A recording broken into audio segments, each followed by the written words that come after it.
What's up, guys? This is the Gospel According to Mark with a C. He is I, and I am he. Just taking some time to tell you exactly what's on my mind. Thank you for coming back, my friends. I knew you'd come crawling back through that door one day. And listen, guys, thank you. And I want to talk to you today about one Mr. Zack Snyder. Yes, Zack Snyder, architect of the Snyder Cut. Because, of course, all of us would really love to see a restoration of the Snyderverse. And we talk about this, I count myself among those numbers that want to see a realization of that vision, especially Batman. It's like, I want to see all that stuff.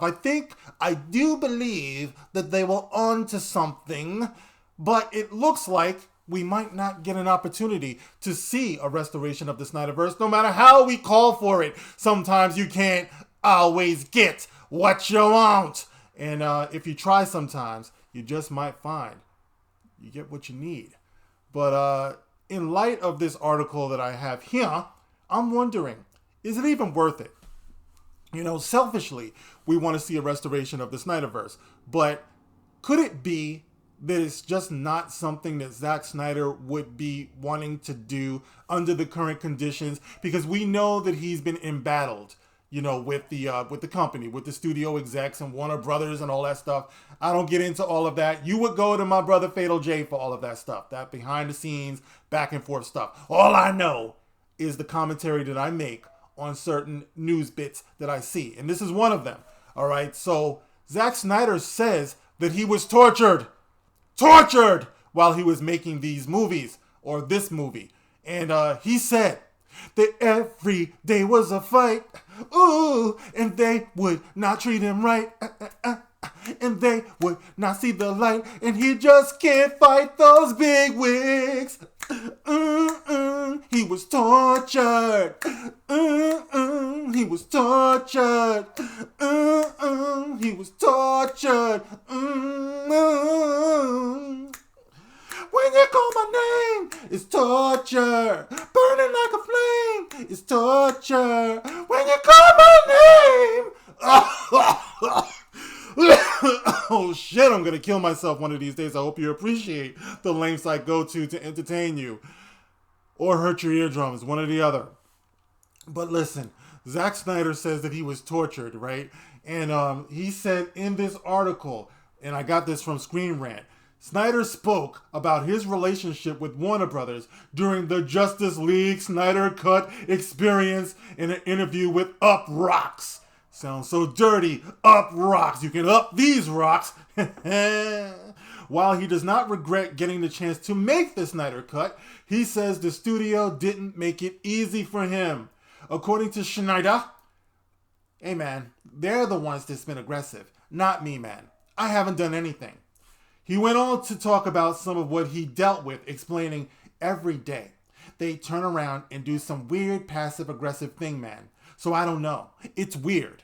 He continued, it was cool to do the Snyder Cut of Justice League, and that was fun and everything. But Warner Brothers still tortured me the whole time for whatever reason. They couldn't help it, man. I don't know why I'm such a fucking pain in their ass, because I'm not trying to be, honestly. Furthermore, Snyder stated that what happened with the studio is not a normal situation. It's a once-in-a-generation bizarro situation. From the original experience back in 2016 or 17, all the way to the Snyder Cut, Warner Brothers was still being a pain in the ass and giving him notes and forcing his hand and forcing him to take Green Lantern out of the movie. They just, leave him alone. You know what I mean? While we're on the Michael Jackson thing. Leave him alone. Just stop dogging him around. Woo! Don't come begging me. Don't come begging. Don't come loving me. Don't come begging. Okay, anyway, that's enough of the singing for one video. I've gone overboard. But, yeah, so there you have it, guys. This is what the studios do. They stifle and discourage creativity. That's what it is when you have your Kathleen Kennedys and you see her firing director after director after director. It's like Saw when these directors come into Kathleen Kennedy's office. She turns around in her chair and says, "Shall we play a game?" You know what I mean? It's terrible. Who can work under those conditions? But this is what we have in Hollywood because they have no passion for the material. They have no knowledge of the material. They have no caring or respect or love for the audience. So all they care about is the bottom line. How much can they wring out of the audience? That's all they care about. And their passion is not there. So when you do have visionaries, whether you like it or not, Zack Snyder, some people have problems with him for one thing or another, the whole epic slow motion thing, that he does that drives some people crazy and other things, you know what I mean? He might not be your cup of tea, but he does have vision. You can't deny that. And there's a lot of people in the industry that have vision, but they're afraid and they're discouraged to do what they do because you have these studio executives breathing down their neck and disrespecting them and disregarding them. And in this case, torturing them. And it's terrible. So you have to wonder, is it worth it? Is it worth it to bring Zack Snyder or want to bring Zack Snyder back? Are we just being selfish to want a restoration of the Snyderverse? If the man says that they're torturing him, why would he want to go back? Just like Gina Carano, why would you want to go back after they tortured you and disrespected you and disregarded you and slandered and libeled you and all that? Why would you? But this is what's happening. And this is the reason why the best in the industry are taking a pass. No, and we're being stuck with people like Ta-Nehisi Coates and J.J. Abrams and other people, Rian Johnson.